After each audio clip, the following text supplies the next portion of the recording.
Бұл су. Көлден алынған су ғой.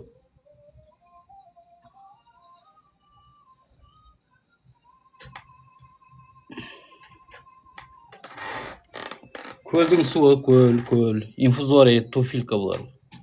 Микроорганизмдар ғой. Уалейкум салам.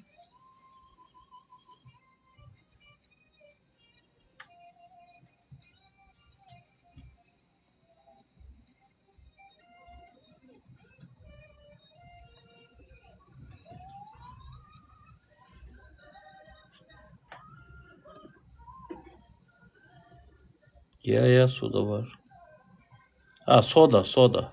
Бар, сода бар.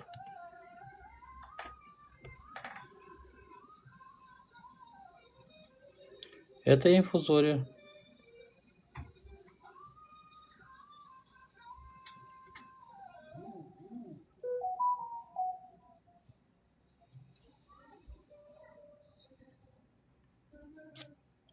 Сода ма? Хорошо, қаз.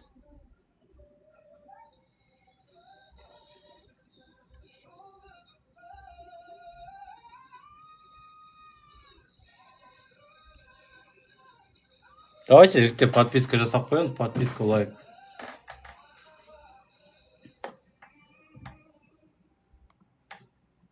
Бұл су, өзеннен алынған су, образец. Өзеннен алынған образец.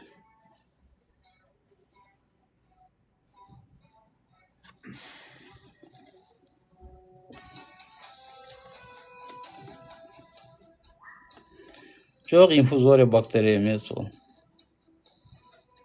Давайте, қыздар, жігіттер, 5000 лайкқа толтырып жіберейік. Сосын мен сода қосам, көресіздер, сода қалай влиять ететінін. 5000-ға жеткізіп жіберейік. Мен сода қосам. Көресіздер, онлайн режиме сода қалай әсер етеді микромирге.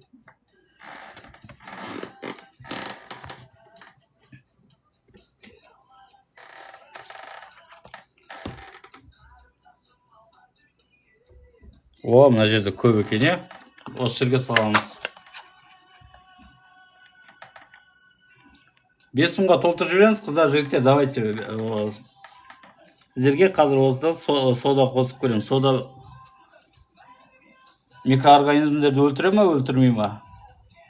И подписка жасап отырамыз, жігіттер, қыздар. Давайте подписка, лайк, подписка.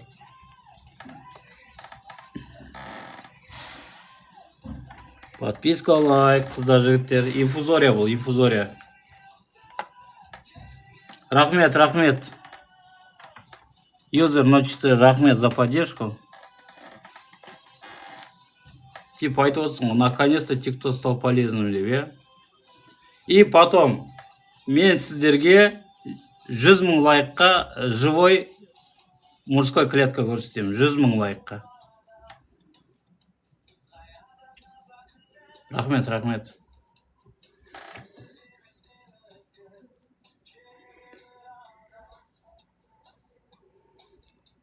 Қалайды. Бұл бір тамшы, жігіттер, қыздар, бір тамшы, кәдімгі бір тамшы су. Бір тамшы суда көрдіңіздер ме?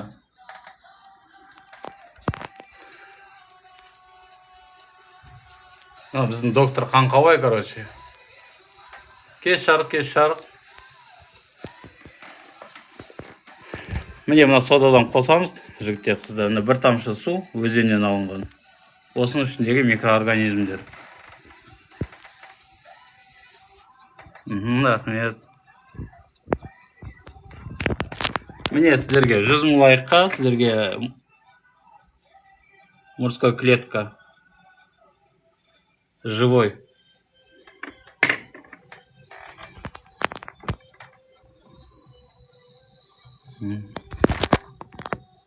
Так, 5 000 болды, давайте кеттік онда біз. Сода қосамыз, иә? Так, фокус қайда кетіп қалды?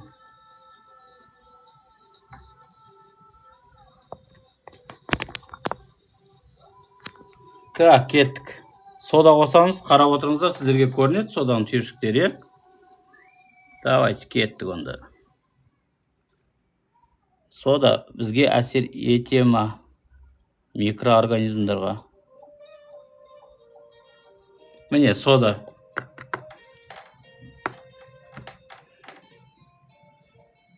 Так.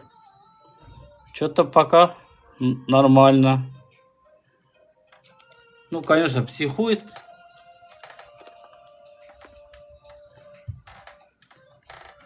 Рахмет. Давайте, қыздар, жігіттер, подписка жасап отырамыз.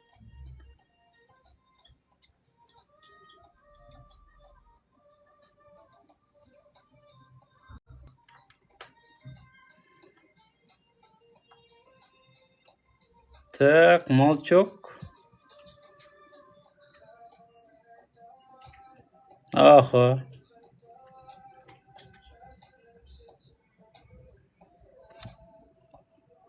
Я сода әсер етеді.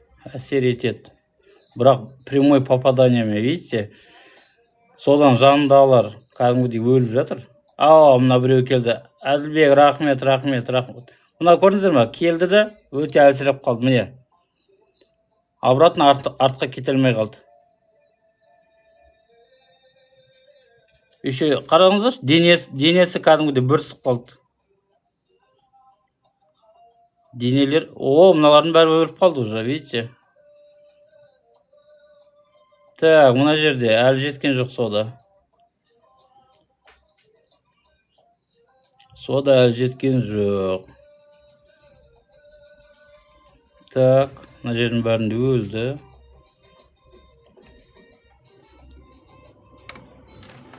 Так, денесін көрейік, жақындатып кішкене.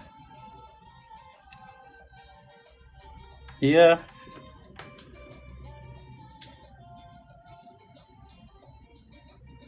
Как будто бұлардың ішіндегі заттарды сыртқа сорып алған секілді, е? Даже міне, сары тұр ғой бұлар. Коловратканың өзі өліп қалды. Бұл енді толыққанды жәндік. Көп жасушалы. Короче, сода әсер етті. Міне мыналар мына жерде жүр. Жоқ, кола емес, сода. Давайте, қыздар, жігіттер, подписка жасап отырамыз. Да, пищевая сода. Кәдімгі сода ғой. Қазір көрсетемін сіздерге. Соданың өзін көрсетемін. Так, міне ғой. Кәдімгі сода.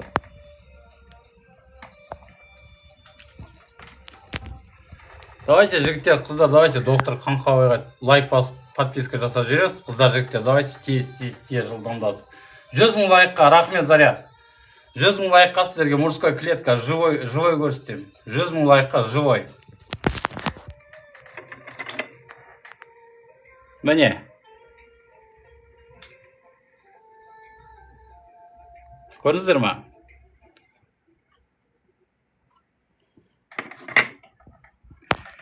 Давайте лайк басып жібереміз, қыздар. Лайк, подписка.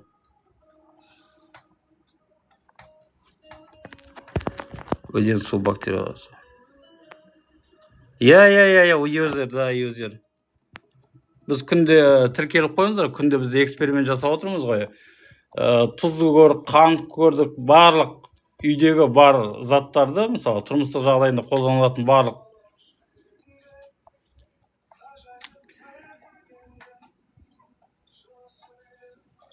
Рахмет за подписку, рахмет. Қыздар, жігіттер, давайте қолдау жіберейік.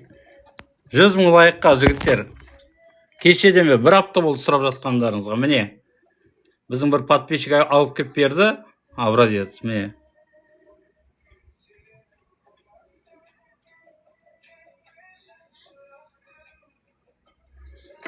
Тірідей көрсетем, тірідей.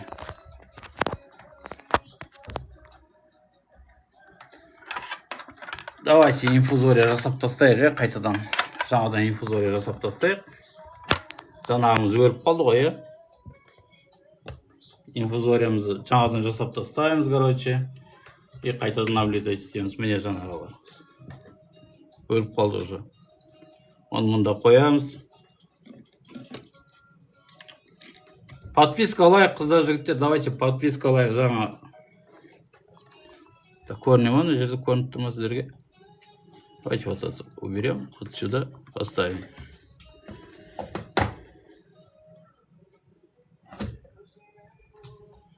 Міне, жігіттер, бір тамшы ғана тамызам мен. Так, дұрыс алмаппын ғой су. Бір тамшы су. Кішкене жай жіберем бұлай қарай. Қарауымызға комфортно болу үшін.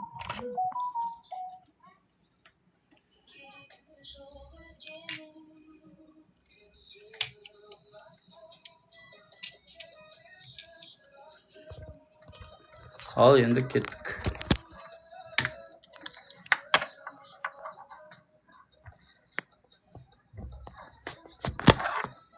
Лайк, подписка, жігіттер, лайк, подписка, қазір мен фокус жасалай.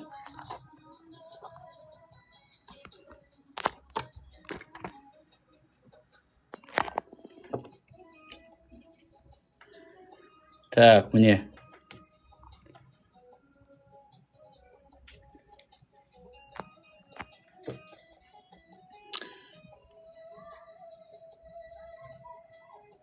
Алейкум салам.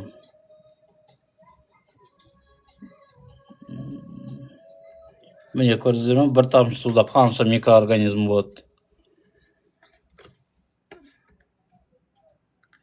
0,12 бұл су, өзінен алынған судың образеці. Давайте, жігіттер, қыздар, подписка, лайк. Подписка, лайк. Давайте қазақ тіліндегі аудитория керек маған бар ғой. Құдай салмасын дейді. Енді бұл Құдайдың жаратқан ғой, табиғи құбылыс қой, қыздар, жігіттер. Бұл барлық суларда болады. Өзен, көл, бассейн сіздерде.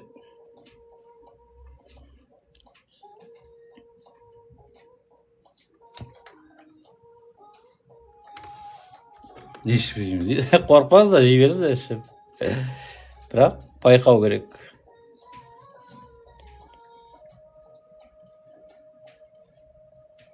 Жоқ, үйдің суында жоқ, үйдегі суда жоқ. Ну, смотря қандай су. Крандағы суда болмайды бұлар. Потому что олар химиялық обработкадан өтеді, хлордан обработкадан өтеді, сондықтан оларда болмайды. Біз қазір сода салып көрдік эксперимент ретінде. Сода жойып жіберді. Сол сияқты хлорда жойып жібереді, жігіттер, қыздар.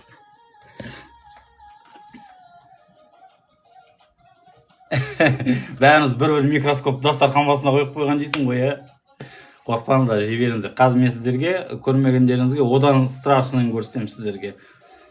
Давайте 25 мың лайк, мен сіздерге тамақтағы страшный вещь көрсетемін. И тамақты көрсетемін сіздерге. 25 мың лайк. Вот сол кезде ойланып қаласыздар. Мен пока тамақты дайындай берейін, ашыған тамағымызды. Өте страшно, вот действительно сол кезде айтасыздар. 25 мың лайкқа, жігіттер, қыздар, давайте. Подписка, лайк, жігіттер, қыздар. 25 мың лайкқа мен сіздерге қазір ашыған тамақты көрсетемін. Не бар ішінде?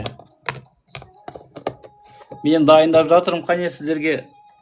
Сіздер көпсіздер ғой. Өте страшно болады, қазір масқара страшно болады.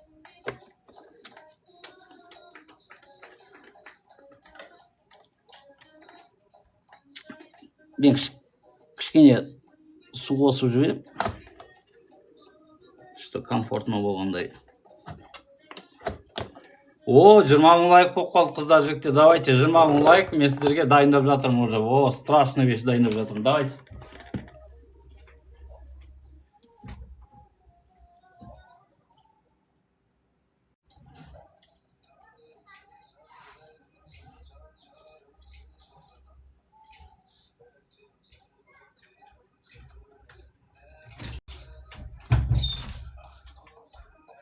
Давайте, жігіттер, міне мен келдім қайтадан.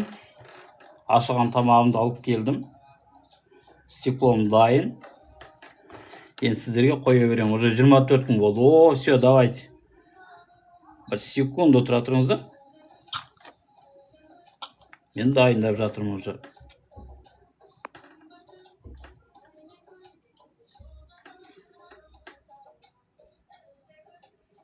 Все, дайын. Қазір мен сіздерді микроскопқа ауыстырамын, басқа микроскопқа. Бұрын соңды көрмегендер, эфирде болмағандар қарап отырыңыздар. Не болатын? Все, кеттік. 1, 2, 3, кеттік, давайте. Міне микроскоп, басқа микроскопқа өтеміз.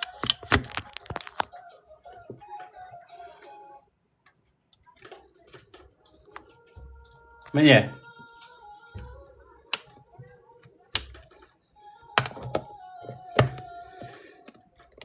Ох, міне осындай. Біздің ашыған тамағымызда осындай движениелер болады екен арасында.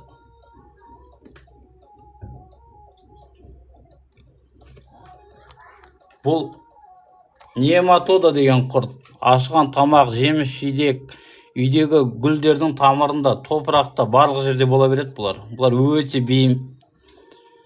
Дымқыл жер болса, бол, жігіттер, қыздар, давайте.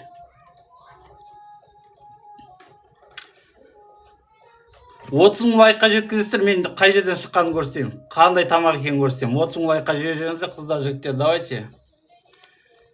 Всего лишь 3 000 лайк. Зияны бар ма? Ну, смотря қалай. Егер біздің денсаулығымыз жақсы, асқазанымызда қышқылдарымыз жақсы болатын болса, сөліміз, онда бұлар шыдамсыз келеді. Ал енді біздің асқазанымыздың сөлі дұрыс болмаса, онда қандай да бір денсаулыққа зиян келтіру әбден мүмкін. О, 30 000 болды. Енді өте страшно болады. Тамақ жеп отырғанда қарамаңыздар. Слабонервнылар тоже өтіп кетіңіздер. Мен сіздерге көрсетемін. Міне осы құрт. Мына овсяный каша, жігіттер, қыздар, ашыған. Овсяный каша. Міне колонияны көрдіңіздер ме, құрттардың колониясын?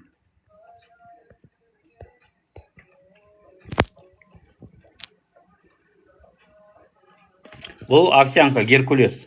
Каша ашыған.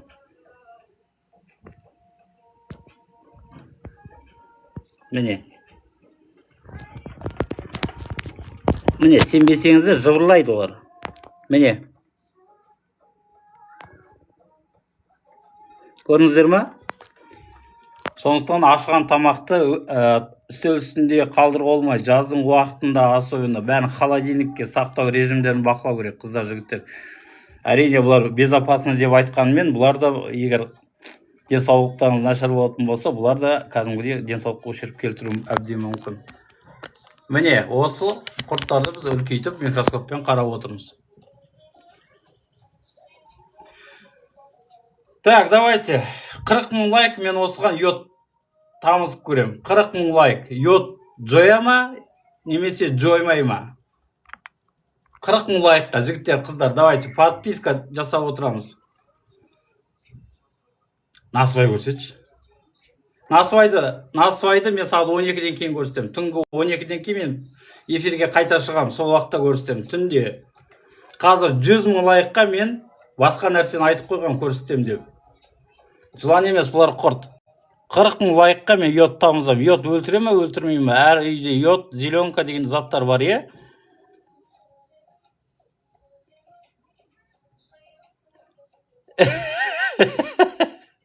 Қуғыз, Давайте, жігіттер. 40 мың лайкқа мен йод тамызам. Йод осыған. Қалай біз обработка жасаймыз? Вдруг қолмен ұстап қалдық. Үстімізге төгіліп кеткен болған онда бізде өзімізде лабораторияда осындай микро құрттар үстімізге тамып кеткен жағдайлар болған. Сол уақытта қалай обработка жасаймыз? Немен және? Давайте, жігіттер. 40 мың лайкқа мен йод тамызатын боламын. 40 мың лайк. Онлайн режимде көріп отырсыздар, Йод, яғни біздің антисептиктарымыз жұмыс істей ме, істемей ме? Біз сеніп жүрген. Соны көрсететін боламын сіздерге. Живой организмдерге. Все, мен йод алып жатырмын, қыздар, жігіттер. Қарап бақылап отырамыз. Так, йод дайын. Подписка, жігіттер, подписка жасап отырамыз, қане. Подписка жасап отырамыз. Мен йод алып жатырмын. Подписка, лайк басып отырамыз. Так, сіздер көресіздер, мен йодты тамызған кезде йод көрінеді сіздерге. Так, кеттік. Йод бар. Міне, қараңыздар. Уақыт засекайте. Уақыт засекайте. Міне, йод кетті. Тамып жатыр. Бір тамшы йод. Міне кетті. Моментально прям өлтіріп тастады, көрдіңіздер ма? Құрттарымыз, міне, моментально өлді. Міне. Моментально йод қалай жұмыс істейді? Яғни йодқа сенуге болады деген әңгіме ғой енді. Міне. Мына жерге де тамызып көрейік. Так, кімге ақпарат керек? Парақшаға кіріп, тіркеліп қойсаңыздар, парақшада бар. Қазір бізде эксперимент үстінде, оны түсіндіріп отыр. Міне, йод кетті.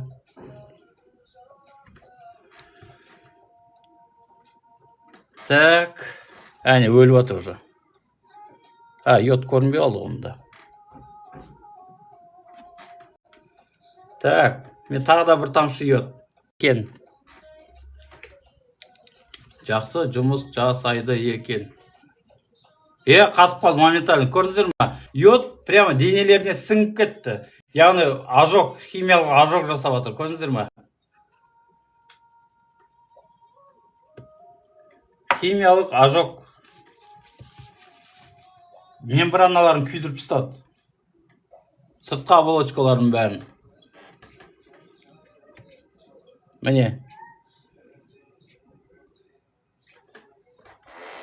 Аскаридамын тағы да көрсетемін, жігіттер, қыздар, сұраған жігіттер. Давайте лайк, подписка. Мен сіздерге тағы да көрсетем, көріп алыңыздар. Жаңа кіргендер. Мынау геркулезный каша, ашыған түрі, ашып кеткен. Міне қараңыздар. Осы тамақта пайда болған, геркулезный кашада пайда болған микро құрттар. Да, каша, Нурик. Міне. До такой степени көбейген, мына қабырғаларға дейін шығып кеткен. Міне.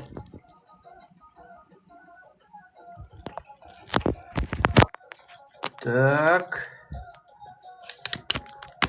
Міне, қыздар, жігіттер. Давайте подписка жасайық, бәріміз жабылып. Қазақ тіліндегі аудиторияны қолдап жіберіңіздерші, қане. Неужели подписка жоқ, жігіттер, қыздар? Овсянка жейміз. Жейміз свежий ғана, тек қана. Борода, спасибо. Борода 013.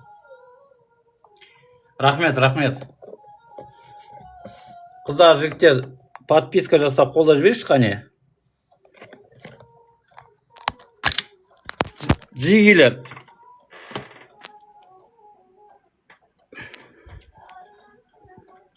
Но не.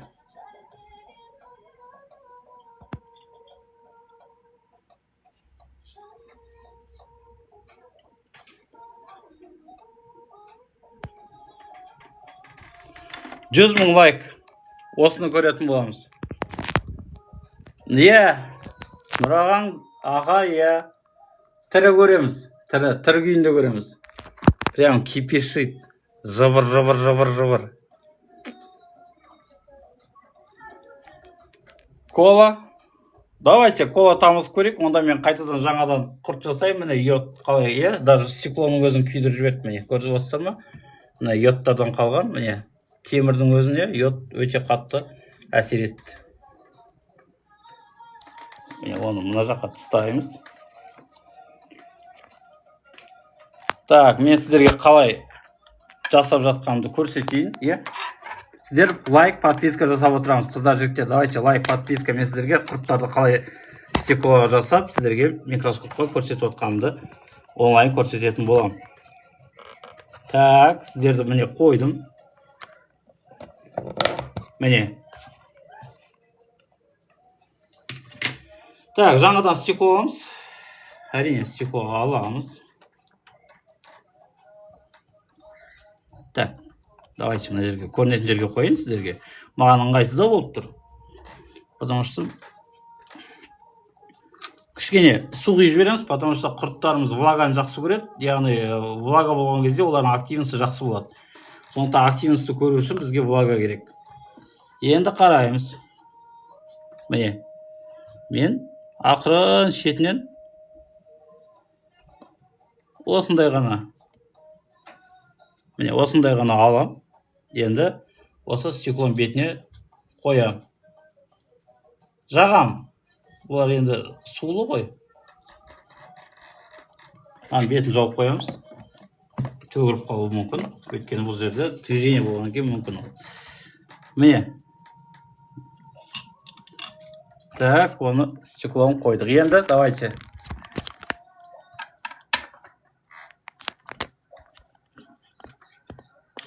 Міне. Міне, жігіттер, қыздар, міне.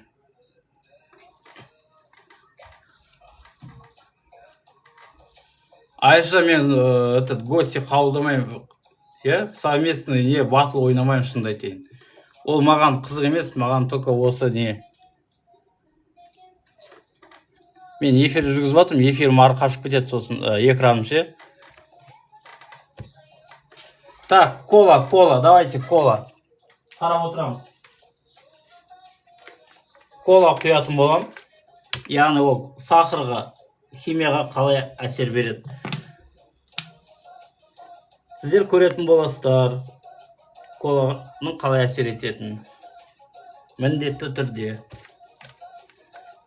Лайк, подписка жасап отырамыз. 770 адам болса, давайте подписка. Қазақ тіліндегі аудитория. Давайте қолдап жібереміз. Қолдап жібереміз, жігіттер, қыздар. Кеттік кола. Міне кетті кола. Көріп отырсыздар, әне.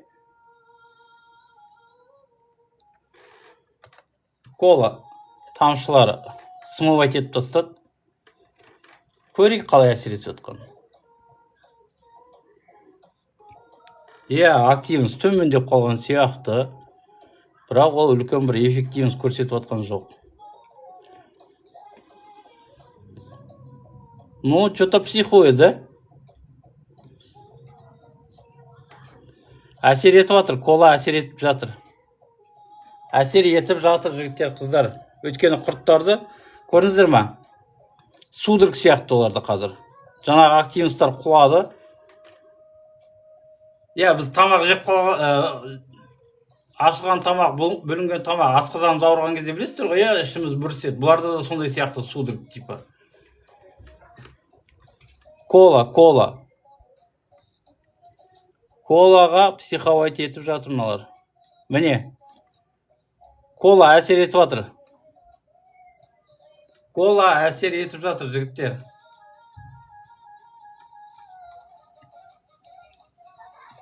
Бірақ бірден емес. Бірақ әсер етуі бар.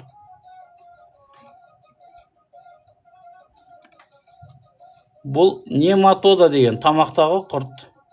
Ашылған тамақты. Міне, мына жерде вообще активны олар.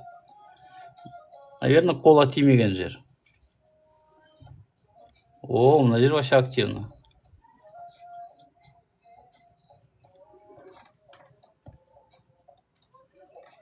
Так, қане кола тамыз қойын тағы да үстіне.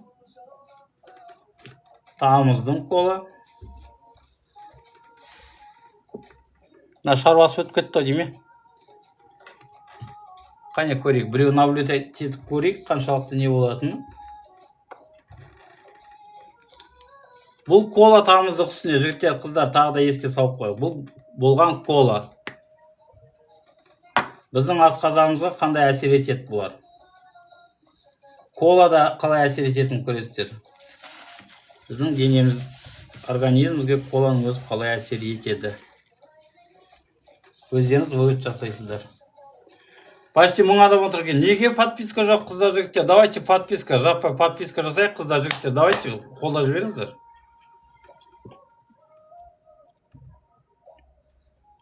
Ну, психоид. Міне, мына біреу вообще, мына аналық.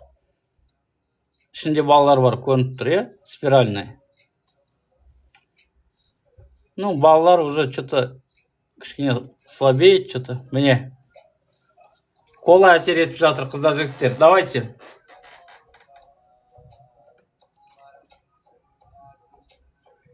Бұл коланың ішінде құрт емес, қыздар, жігіттер. Біз құрттың үстіне кола тамызып, қандай реакция беретінін көріп жатырмыз.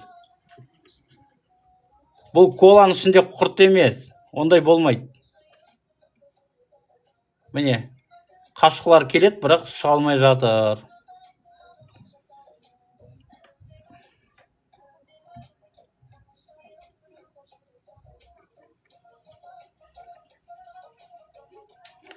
Давайте, қыздар.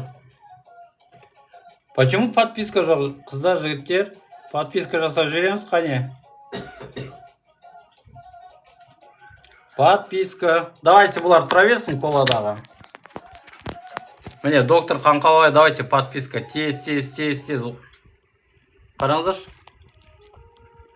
Доктор Қаңқабай. Давайте подписка жасайық, қыздар, жігіттер. Давайте подписка, лайк. Что-то мен подписка жүргізбей жатсыздар ғой, қыздар, жігіттер. Қолдап жібереміз, қане? Так, біздің инфузорияларымызды қарап қояйық. Не болатыр екен бұл жақта? Так, жігіттер. 100 000-ға жақындап қалдық.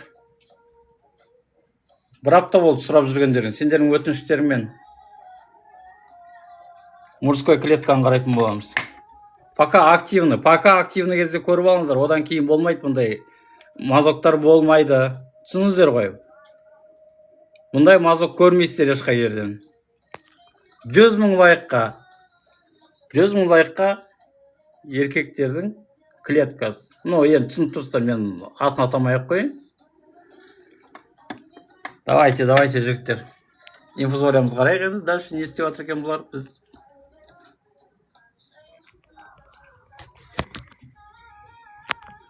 Так, міне.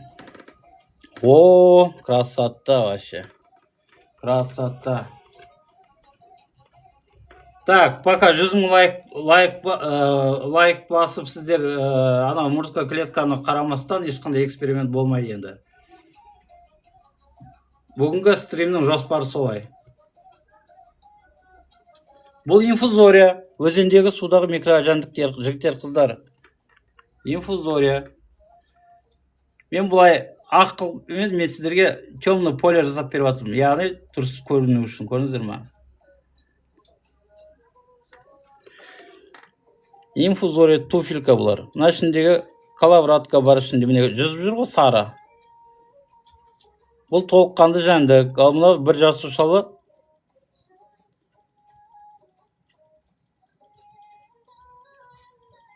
Так. О, мына жерде де бар екен. Адамға өте қатты зияндығы жоқ бұлардың мембранасы. Бұларды давайте жігіттер тіркеліп қойыңыз. Осылармен де біз эксперимент жасап жүрміз. Күн сайын жуатын бытовой, порошок, жуу арналған сабын, осы заттарды осыларға қолданып жүрміз. Жаңа бірінші экспериментіміз содамен болған. Сода яғни әсер етті. Сондықтан давайте тіркеліп қоямыз. 80 000 болды, давайте 20 000-ды добейте, мен сіздерге мужской клетканы көретін боламыз. Давайте, тез подписка, жігіттер, қыздар, давайте. Мен 100 000-ды күтіп отырмын.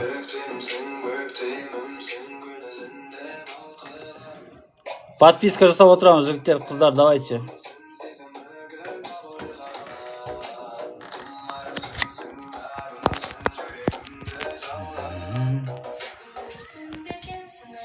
Давайте, қыздар, жігіттер, подписка жасап отырамыз.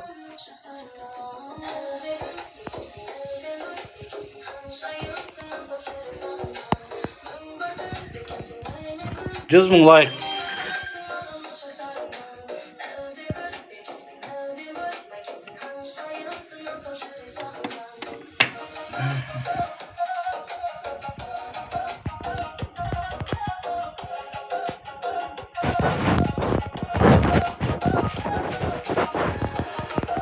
Давайте, жігіттер. Иә. Соны 100 мың лайкқа. Қанат, КЗО, 100 мың лайк. О, 96 болды. Мен дайындай берем. Давайте, жігіттер, подписка, лайк басыңыздар, мен дайындай берейін. Давайте, жігіттер. Мен дайындай берем. Сіздер лайк басып, подписка жасай беріңіздер. Мен мұнан алып қояйын мына жаққа.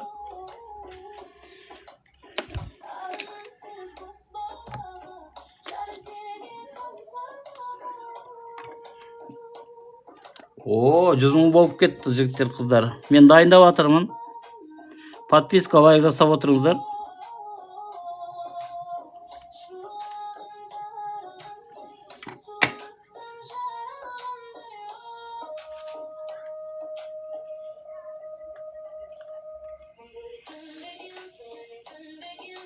Мен дайындап жатырмын, жігіттер, мен дайындап жатырмын. Өте аккуратно дайындау керек бұны. Өте аккуратно дайындау керек. Өте аккуратно дайындау керек. Сондықтан мен аккуратно жұмыс істеп жатырмын. Өйткені бұл бір уже 7-8 сағат бұрын келген образец. Сіздерге сол көрсететін боламын. Бір тамшысын алу керек бізге. Аккуратно алу керек.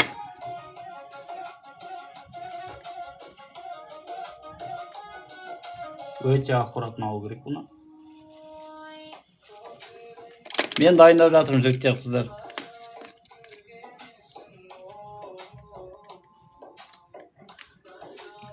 Сосын сіздерді ауыстырамын, қазір фокус жасап алайын.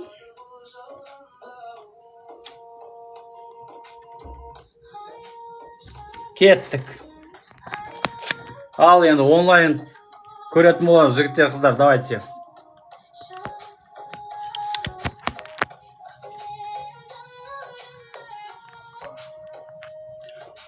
Міне сендерге. Потолок қойдым ба? Қойдым. Потолок қойдым ба? Қойдым потолок.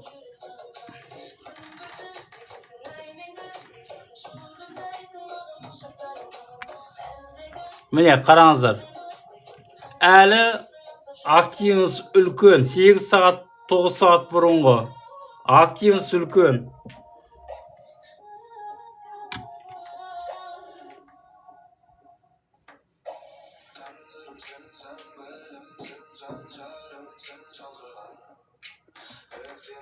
Да. Мужской клетка.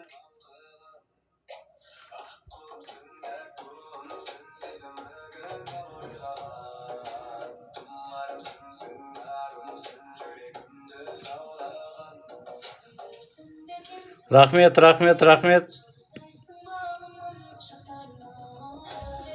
Міне.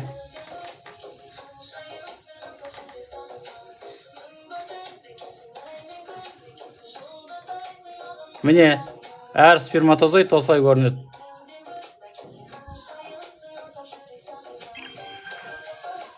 Заряд, спасибо. Рахмет.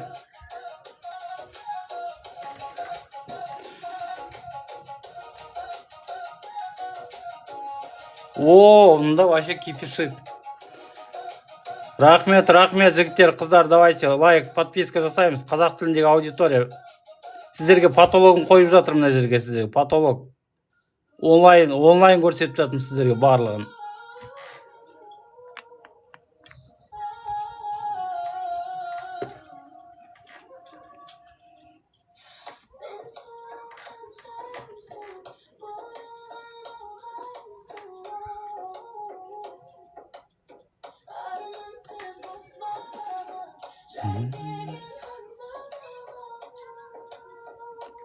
Milyon var, milyon bunda, milyon.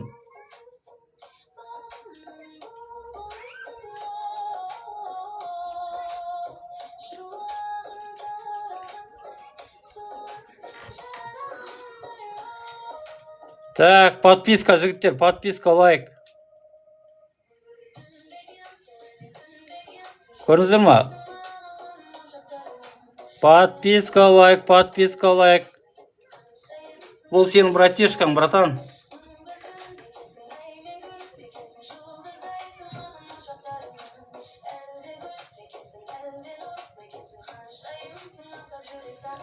Бұндай көріністі екінің біріне жаза бермеген, е?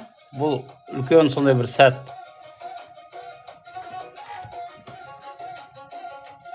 Есінше суретке түсіріп алыңдар. Братишкаңмен суретке түсіп алыңдар, жігіттер, қыздар.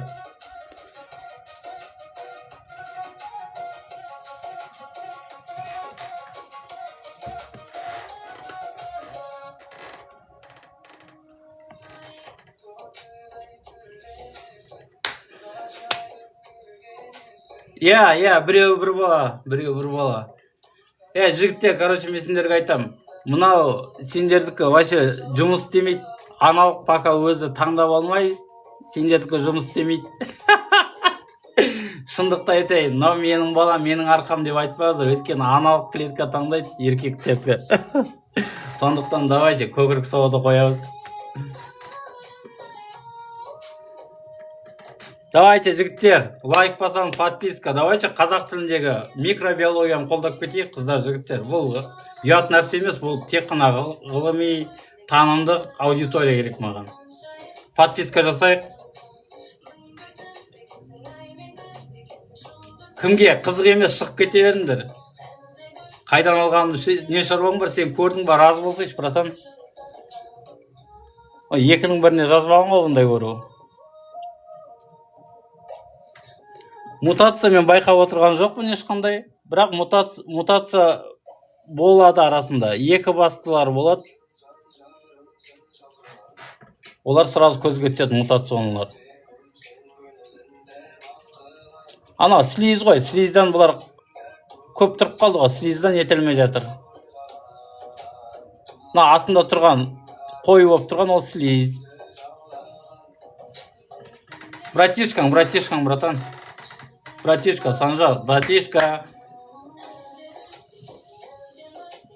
Мені саған қызық емес ол. Вообще керек емес саған. Кімдікі екен, зачем тебе надо это? Әйтеу бір қазақ осы. Ол сперматозоид. Ер адамдардың сперматозоид. Еркектердің клеткасы. Мен атын атай бермейші, просто блокқа кетіп қойым.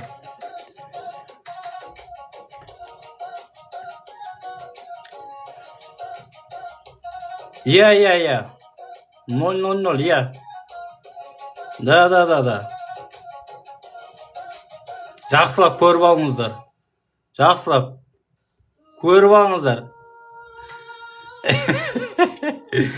Сен көп жаза берме, юзер. 10-29.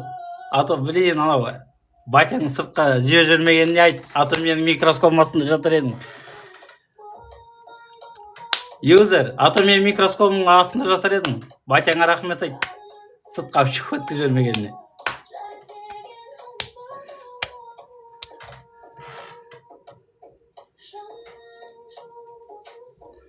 Давайте, жігіттер, подписка, лайк, подписка. Подписка, лайк. Ер адамдардың клеткасы. Ер адамдардың клеткасы. Живой.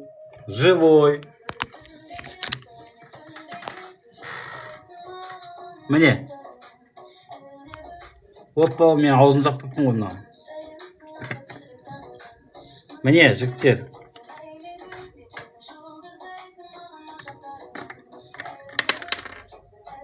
Міне.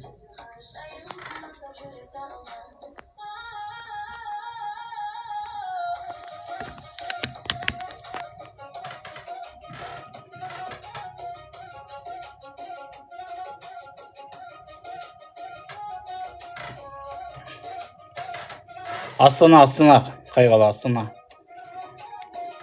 Так, сілекей сұрап жүргендер, маған сілекей керек енді.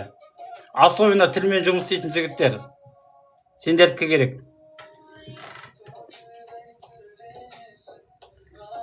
Тілмен жұмыс істейтін жігіттер, ұялмастан сілекейлерімді әкеп беріңдер, тексеріп беремін.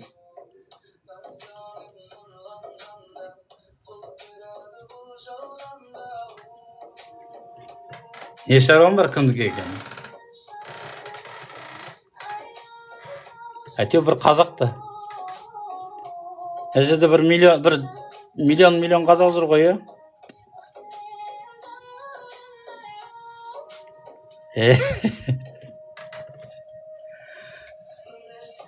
Давайте, жігіттер, лайк басамыз. Бәрінікі осындай. Ешқандай паразит көріп тұрған жоқпын.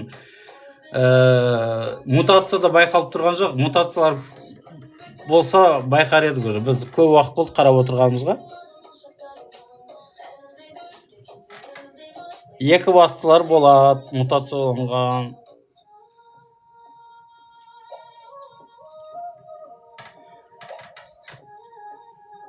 Әкеп бер маған, қалай тексеріңе, мен тексеріп берем ғой. Сөйтіп фотоға түсіп аласың осылай өзіңмен бірге. Мына менің балаларым болған деп.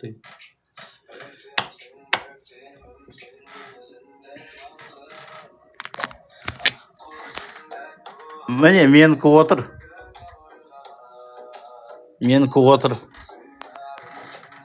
Бұл менікі емес.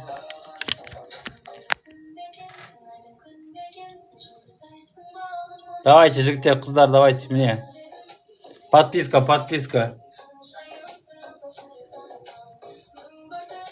Подписка жасаймыз. Соны айтып тұрмын ғой. Женская клетка болса, давайте көрейік деп отырмын ғой. Алып келіп берсеңіздер, жеткізіп берсеңіздер, қарап көрейік. Ғылыми тұрғыда ешқандай темный мыслях нету. Соны айтып тұрмын ғой жігіттерге. Енді қыздар ұялады ғой. Жігіттерге айтып тұрмын ғой. Алып келіп беріңіздер. Особенно тілі жақсы жұмыс істейтін жігіттер.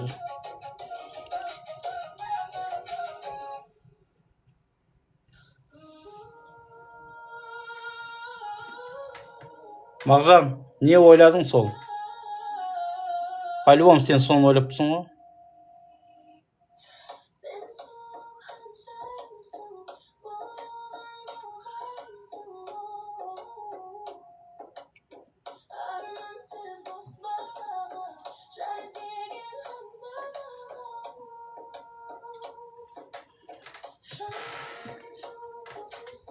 Міне, қарап алыңыздар. Братишкаң сен. Қумаңдар, ей.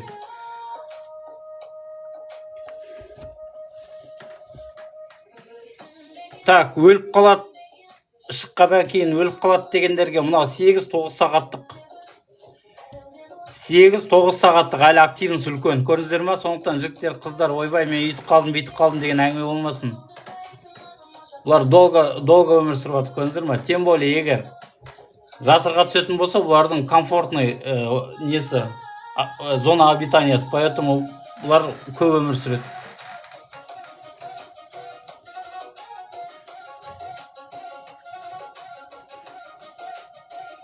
Көріп аламыз, қыздар, жігіттер. Лайк, подписка, жігіттер, қыздар, давайте, лайк, подписка. Лайк, подписка. Сперматозоид. Тірі. Ая продакшн, Живой. Тағы да көрсетейін ба сіздерге? Живой екен. Міне.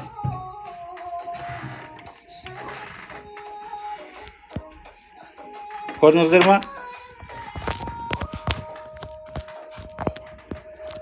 Почему подписка жоқ, жігіттер, қыздар? Братан, ренжіп отыр ғой сіздерге, қарап, күтіп, ойлап отыр ғой. Давайте, подписка. Подписка, доктор Қаңқабай бұл.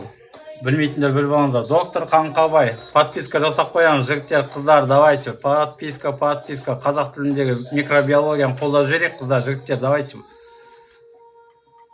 И кеттік біз енді микроскопқа қарай. Эй, міне менікі отыр. Менікі отыр. А мына братишканікі міне жүр.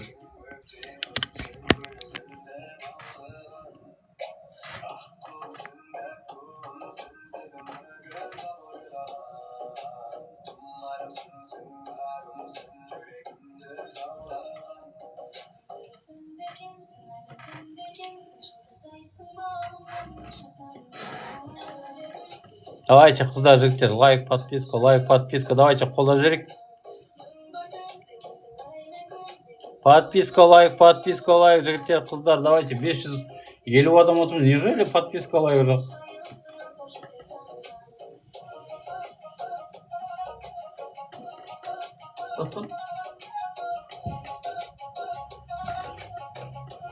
Подписка, лайк, қыздар, жігіттер. Подписка, лайк, қыздар, жігіттер, давайте көріп алыңыздар. Микробиологияның патологын қойдым ба онлайн? Давайте. Сендер сұрадыңдар, мен жасап бердім.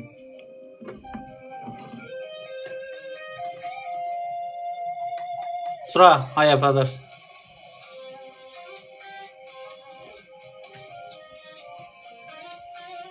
Жоқ, бұндай болмайды. Женский клетка мұндай болмайды. Бұл мужской клетка. Қажы бұл мужской клетка, ерлердікі.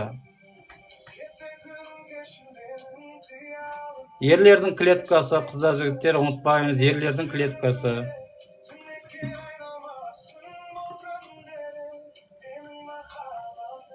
Мақсатым сендердің білімді болуың, конкретно айтайын.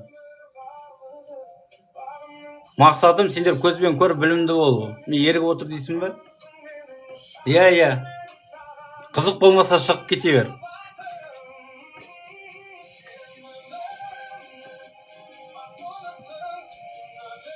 Давайте, жігіттер, қыздар, лайк. Қазақ тілінде бұндай микробиологиядан өте аз, тіпті можно сказать, жоқ. Сондықтан давайте, мен қолдап жіберіңіздер, мен сіздерге микробиология әлемімен таныстырып отырамын. Қолдап жібереміз, подписка жасаймыз. Алып кейін көрсетеміз. Көрдіңіздер ме? Денелері қандай болады, құйрықшалары қандай болады.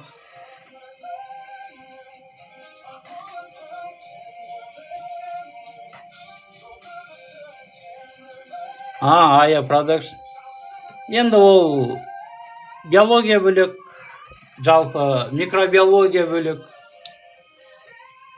Ол биологияның саласы көп қой. Сондықтан мен микробиологияға қарай.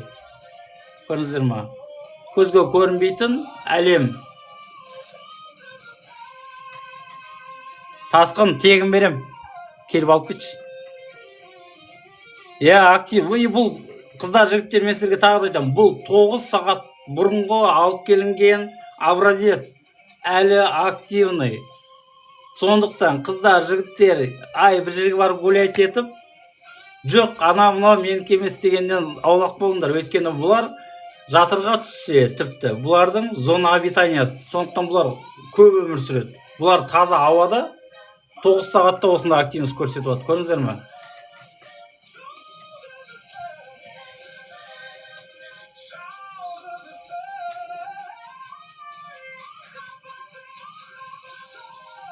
Давайте, қыздар, жігіттер, подписка, лайк, подписка.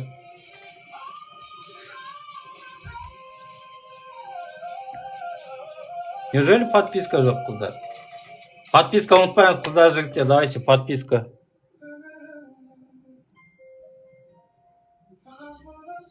Мына жерде тіпті.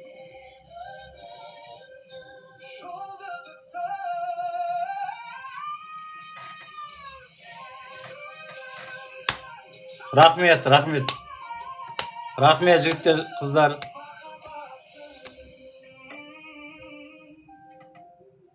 Иә, оған да ұқсатуға болады. Бірақ алғаш икринкадан пайда болған нелерде де су жәндіктерінің балаларына да ұқсай келеді. Иә. Наруто, иә. Міне. Подписка жасаймыз, қыздар жігіттер. Подписка мен сіздерге, міне. Міне. 8-9 сағат бұрынғы подписка жасайық, қыздар жігіттер. Подписка жасап отырайық. Доктор Қаңқабай. Қыздар жігіттер, доктор Қаңқабайға давайте подписка жасаймыз.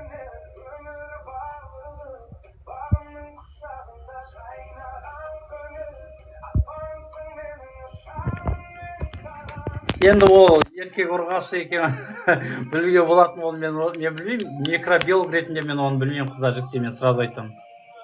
Мен ондайды білмеймін, мен оны генетиктерден барып сұрамаса, мен оны білмейді екенмін, рас айтам оны.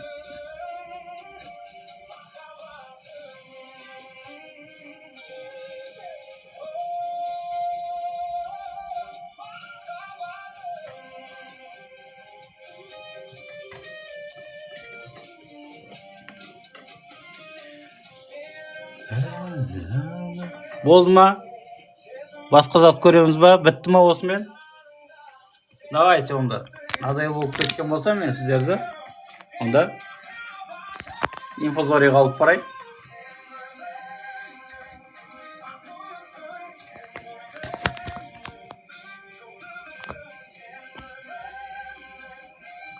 Мінекей. Давайте подписка, жігіттер, қыздар, подписка. Лайк, подписка басып отырамыз. Подписка, лайк. Ой, Нұрлан, жетеді ғой, жетеді. Асық болады еще, далаға төгіліп. Мына инфузория, өзен суындағы микро денелер.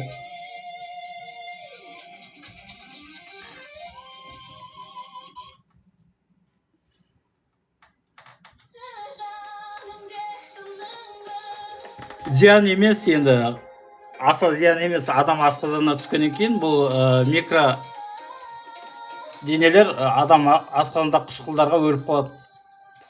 Бұл инфузория, туфелька. Өзен, көл, бассейн, аквариумда бұлар міндетті түрде болады. Өйткені бар тоған суларын жақсы көреді, жаңбыр суларында болады. Короче, бұлардың жүрмейтін жері жоқ.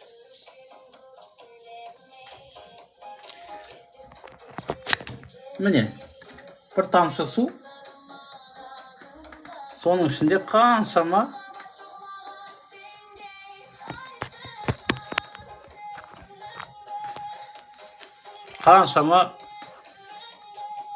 микрожәндіктер бар, микроденелер. Көрдіңіздер ма? Күрішке ұқсай ма, күрішке?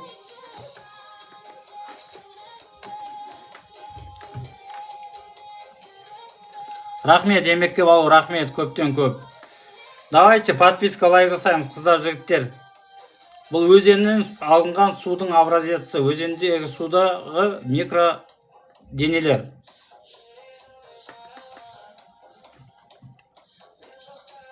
Жума, мен ондаймен не занимаюсь, оның сапасын тексеруменше, біз ондаймен айналыспаймыз. Біз микробиологпыз. Микробиология бізде тек қана. Влажный салфетка орылау. Давайте, жігіттер, қыздар, қазір мен сағат 9-да стримнен шығам, сағат 12-де кездесеміз, 12-де влажный салфетка қарайық. Тағы да бір-екі эксперимент жасаймыз, инфузориямен, нематодамен. Попробуем, егер қолдан келсе, біз ер азаматтың клеткасындағы бір сперматозоидты шприцпен сорып алайық, бөліп. Яғни қолдан ұрықтандырудың бастапқы этаптарын солай жасайды да, мен сіздерге көрсеткім келеді. Егер қолдан келсе көрейік соны. Сағат 12-де мен кірем стримға. Сағат қазір 9-да аяқтайық. Сіздер подписка жасып қойыңыздар, каналдағы видеоларға лайк, репост жасаңыздар. Мен түнгі сағат 12-де кірем. Мен күнде кіріп жүрмін ғой. Яғни тіркеліп қойыңыздар, жоғалтып алмаңыздар. Бұл инфузория, өзен суындағы микроденелер. Бір тамшыда бұдан осыншама микроденелер болады. Бір тамшы су. Көрдіңіздер ме? Сондықтан тіркеліп қоямыз, жігіттер, қыздар. Тіркеліп қолдап қояйық. Қазақ тіліндегі микробиологияны қолдап қояйық. Сосын менің қаңқабайымды қолдап қойыңыздар. Так, мына жерде бізде шыбын шіркейлер де бар.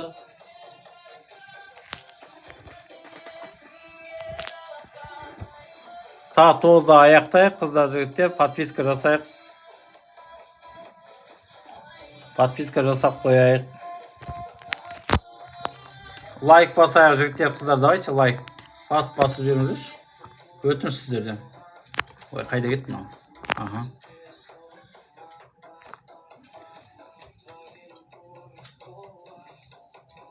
Қазір біз ерлердің спермасын тексердік, және өзен суын қарадық. Нематодамен эксперимент жасадық, йодтан және содамен эксперимент жасадық. Түсіндіңіздер ме? Мынау инфузория, өзен суындағы микроденелер. Көзге көрінбейді бұлар. Бұлар тіпті анау балықтың ең кішкентай балалары осылармен тамақтанады, ең алғашқыда. Осыларды тамақтанады. Яғни балықтар бұларды көреді. Йод не болды? Йод өзінің несін Йод өзінің достоинствосын көрсетті, өзіне тән қасиетті толық ақтап шықты. Давайте тіркеліп қоямыз, қыздар, жігіттер. Енді зиян дегенде қатты бір зиян келтіре қоймайды, ары барса бір-екі рет понос болды, түсіп жібересіз, болды. Бұл өзен суындағы тіршілік ететін микроденелер, микро ағзалар, микро жәндіктер.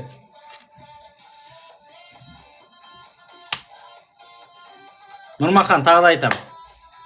Бәріміз осыны іштік қой, бәріміз ауылда өстік, арықтан іштік, бұлақтан жата қалып су іштік, өзеннен су ішіп жүрміз. Осының бәрі адам асқазан кетіп жатыр. Ары барса көп болған жағдайда, ары барса бір-екі понос ішіп, все нормально будет. Бассейнде толып жатыр, жігіттер, қыздар, бассейнде болады. Тоқтап тұрған суларда бассейнде болады. Особенно мынау не бар ғой? Аквариум ұстайтындарда. Аквариум ұстайтындарда жетіп жатыр. Бұлардың түр-түрі болады.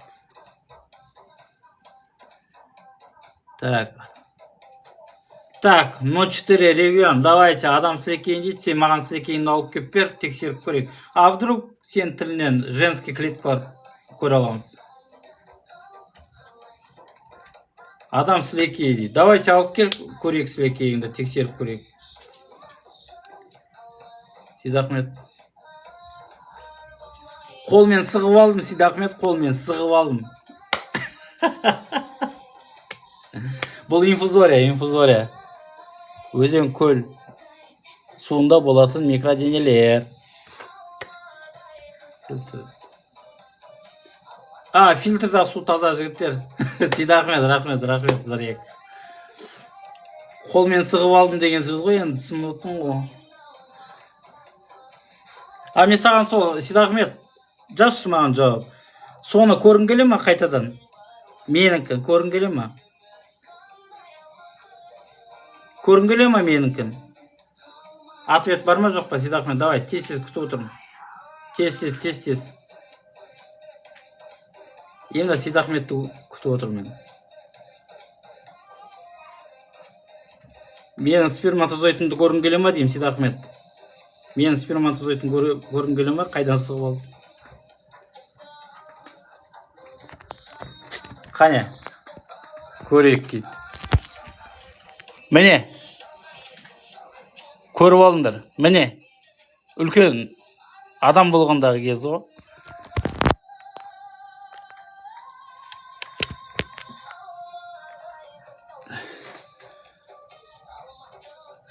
Кішкентай кезінде мынандай болған.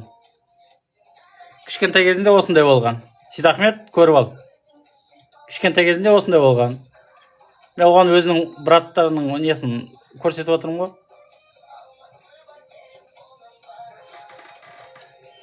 Сейдахмет, көріп ал, ол кішкентай кезінде осындай болған. Ана өскен кезіндегісі.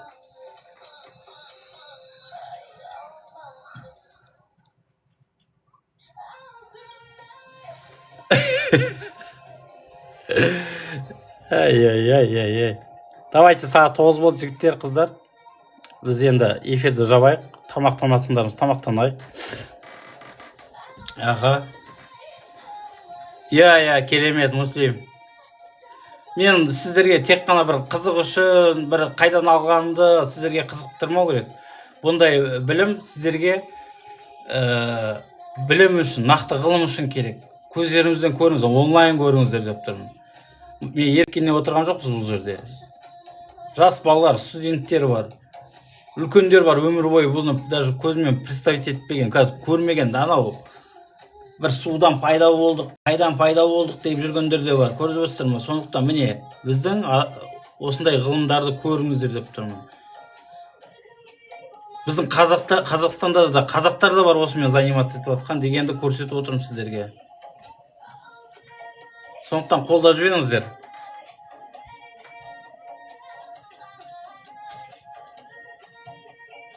Ол да бір Құдайдың кереметі, қарсаңыздаршы. Осындайдан біз міне, осындай өзіміз қазып отырған осындайдан пайда болдық. Осы әрбір штугы бір тірі адам деген сөз, былай қарап тұрсаңыздар.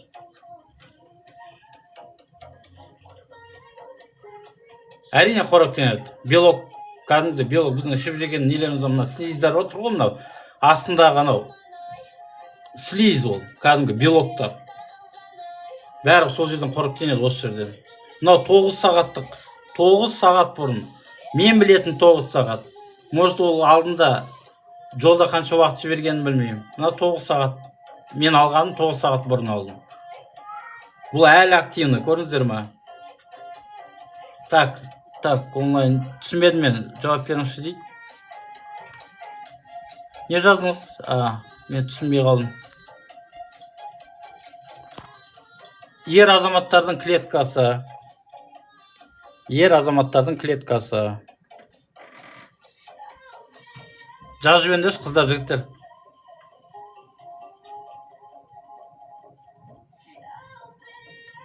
Жаңа дұрыс жазып қойшы. Просто айта бергеннен не, блокқа кетіп қаламын деп тұрмын да, просто.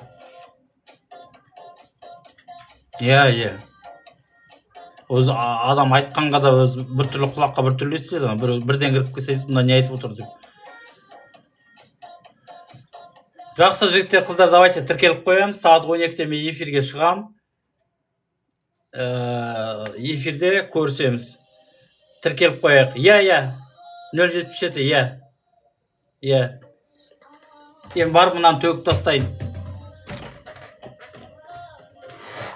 Керек болса, давайте, міне активный. Если что, личкаға өтесіздер ғой. Керек десеңіздер, личкаға өтесіздер. Алып қалам. Бір тамшысын.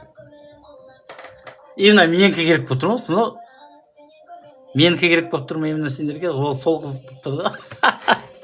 Зачем саған менікі ма, сенікі ма? Бастысы сен көріп тұрсың ғой. Біз қайдан пайда болып жатқанымыз, қайдан келеміз? Не нәрсе?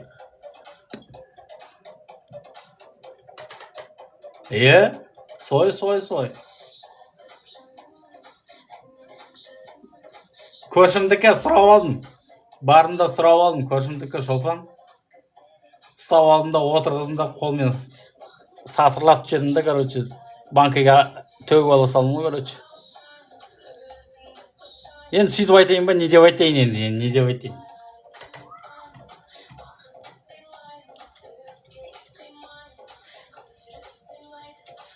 Ұрып тұр ма? Ризасыңдар ма? Аха. Осым. Иә, бар тупой сұрақтар бар. Рахмет.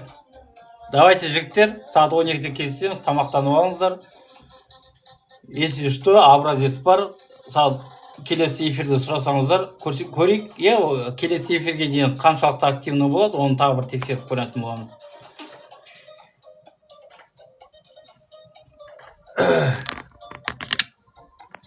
Нені көрсетші? Екіншісін көрсетші дейсің ба? Так, жігіттер, короче, мынау сперматозоидты көре алмайды. Но чисто биологический. Но микробиология. Міне, мынандай бар еще, үстінен береді. Бұлар қатты затты қарайды. Астынан жарық өткізбейтін қалың заттарды қарайды. Үстінен жарық береді. Міне, мынандай заттарды қарайды. Сондықтан біз мынаны қолданамыз, микробиология көп жағдайда. А мына биология таза. Сатып алдым. Көршімдікін барында қолмен сатырлап, шелекке төгіп алдым. Ал, ең қызық болсын сендерге. Кімдікі деген, қыздар деген сұмдық сұрақ қойды кезіндер ғой. Давайте, қыздар, жігіттер. Подписка жасаймыз, лайк басамыз, парақшаға өтеміз. Қаңқабайға көп рахмет, дайындап берген. Сіздерге де көп рахмет, кездескенше. Жоғалтып алыңыздар, подписка жазып қойыңыз, сағат 12-де эфирге шығатын боламыз.